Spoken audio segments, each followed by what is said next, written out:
Hello, Cancer. Thank you very much for tuning in to this week's read. For the main part of the read, I'm using the Star Tarot by Kathy McLeland. Website here at the top is kathymcleland.com. Feel free to freeze frame if you want to get that information. Supportive Oracle cards, Wisdom of the Hidden Realms Oracle cards by Colette Baron Reed. There's some websites on the back. I keep thinking there's another one, but I didn't find one. So feel free to freeze frame on that if you want that information. What is the publisher on this? I think it's Hay House. So you'll probably find it on Hay House. I'm thinking. I'll look real quick just for argument. There you go. Colette Baron Reed. I knew there was another one. There we go. Feel free to freeze frame on that if you want that. I knew there was another one. I kept thinking, like, there's another one for her. Okay. What do we have for Cancer? Ooh. Already starting out with a lot of earth, but I think it's going to work for you quite well. Earth is actually typically compatible for water, unless it's your opposite, and that's a whole nother story. Ace of Swords, information coming in with the Six of Wands. Wow, okay, do we have to have every card in the deck? Every card in the deck? I hope not.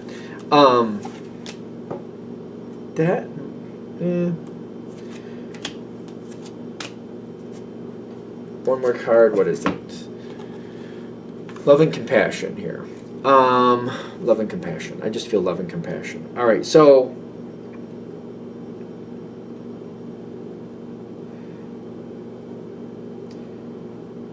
the situation does feel good. Okay. I think there's worry around it. I feel worry.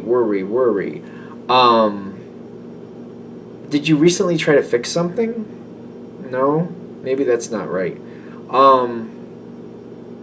What are you worrying about? So, because I don't see you moving away from something. I feel like you're worried about something else. I don't know about you fixing it. It doesn't feel quite right. Maybe some of you. It's more like I'm worried somebody else is gonna walk away.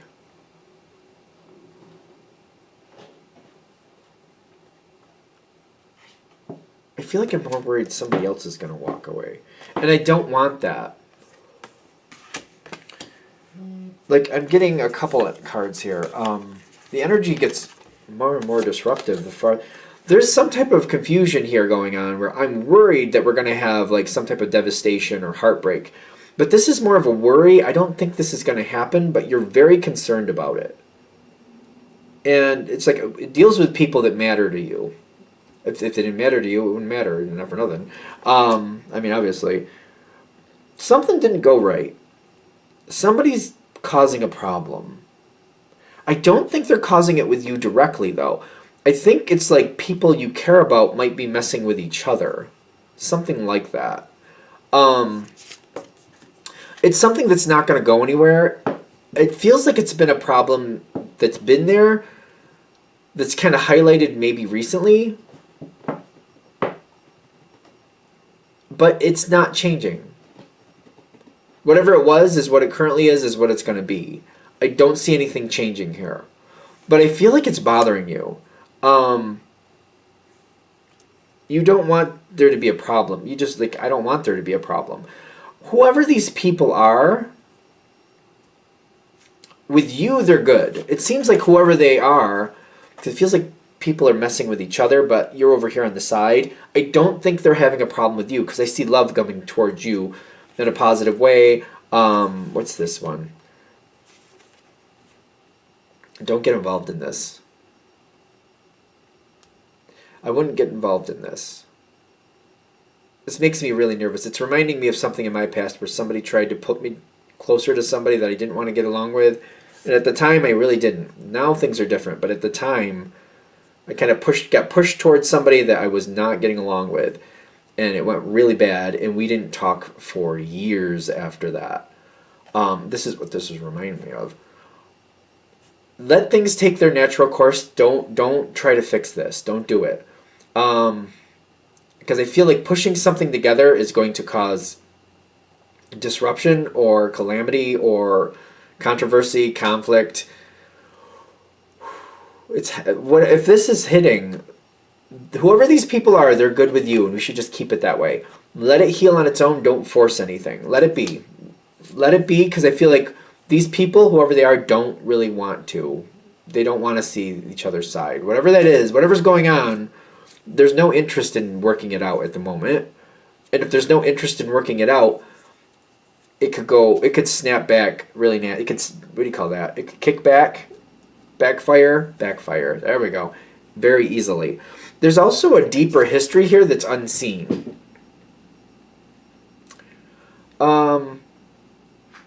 I feel like Cancer has a tendency to see the people they love in the most positive light they can. When they love somebody, they see all the good in them. Cancer tends to lift people up, I think, because they remind people of how good they can be and how good they actually are, because that's who they see. And when you treat them like that, it makes people want to emulate or, resonate more in that energy. Not always, but it seems like usually. Like Cancer seems to be an uplifter if people match you, because you look at them and you think of them in a good place, in a good way.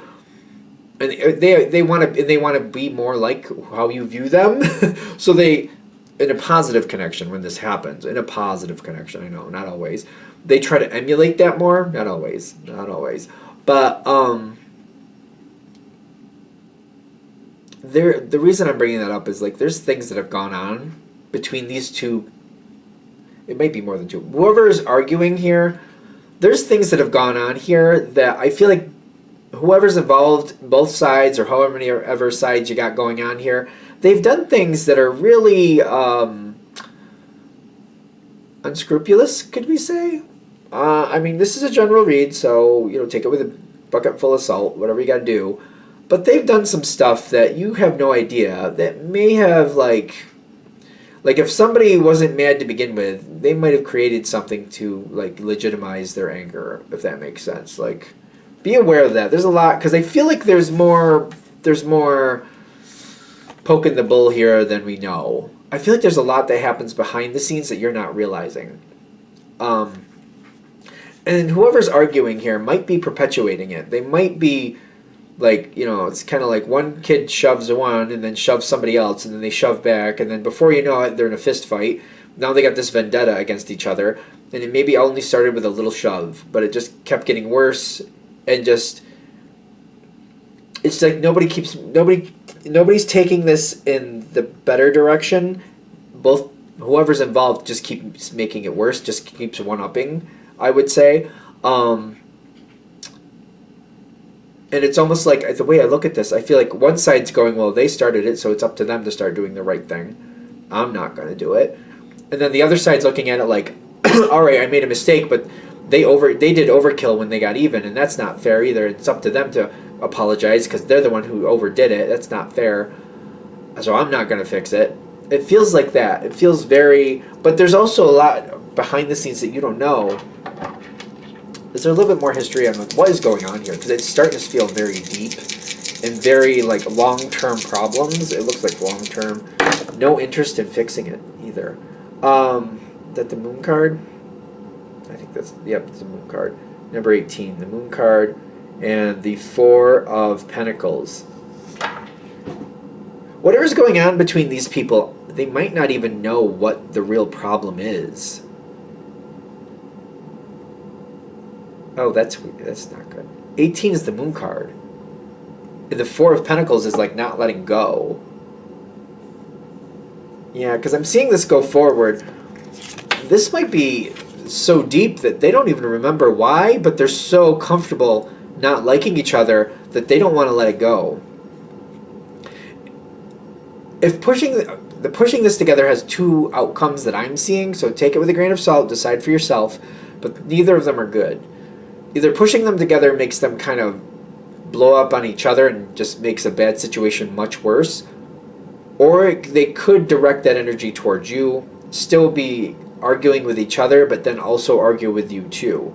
So be careful. This is that Devil card, not backing off. There's a lot of like, I feel like sparks flying everywhere. I keep, like, there's some sparks on here, but I'm feeling it. Like it's hot, it's not fun. It's not a good heat. It's a burning, like the ow, that hurts, stop it. That type of heat, like stop it. It doesn't feel good. Holding back. What is this? The Seven of Pentacles with the Shadow Queen.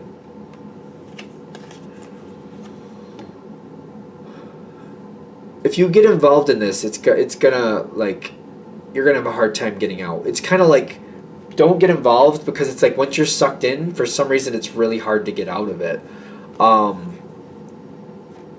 It's, I don't know, I feel like this weird grudge match, and they'll pull you in, and then you'll get stuck in this craziness too. Don't do it. Stay out of it. I'm getting stay out of it.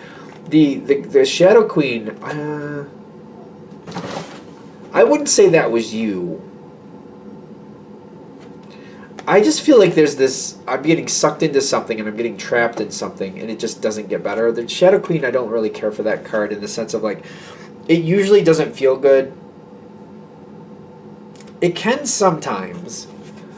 It can sometimes, but not always. I don't know. Usually it doesn't feel good to me, and right now it doesn't. I just feel like you start to become a pawn in this situation, and that's not something you want. Seriously, cat? Yeah, okay. He wants attention, apparently. Yeah, I wouldn't get involved in this. This doesn't... I feel like you're going to become a pawn, and you're going to get sucked into a negativity game that's not good. What the advice is here is the Empress card. Don't acknowledge the grudge. Whatever this grudge match is, just don't acknowledge it. Enjoy your time with whoever it is, but don't engage it. Don't acknowledge it. Are we sure? Let me just... I will do this once, just to be sure. I just want to see if the dice say something different, just to be sure I'm on with that. You got the Two of Cups, yeah. And then the 16, which is the Tower. Yeah, there's going to be... The Tower coming in makes me feel like there's going to be more problems. And you don't need to be a part of it. The Two of Cups is like, just enjoy your time with whoever you're hanging out with. Leave whatever problem is between them. Leave it between them. The Tower coming in, I'm like, there's going to be bigger problems. So, like, trying to solve this it's not the... I don't know why, but it feels like it's not the time to solve it. The truth has to come more forward. Other people have to make decisions. There's something here that's going to work out. Something has to go into its next phase.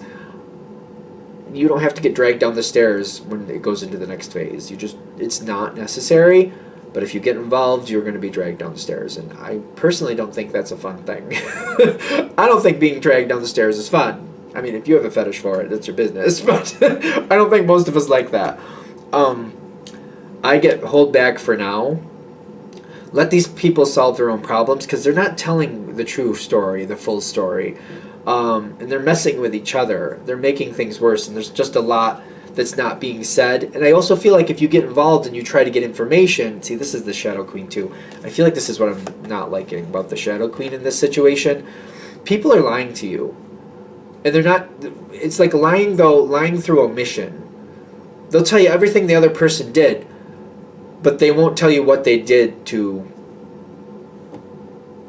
further that forward. They won't tell you how they inspired that action. They won't tell you what they did. They'll tell you what the other person did. They won't tell you how they did this, that, and the other thing that really ticked that person off, so they came at them. They're not going to tell you that. So I would stay back for now. I would. Are we good? All right. I'm going to shut this down here. I hope that helps. Thank you for watching. If you'd like a direct reading from me, shoot me an email, jamesforastral@gmail.com. It's James the number 4, astral@gmail.com. If you're interested in the donation information, that's below with the same email. Thank you again for watching, and have a great day.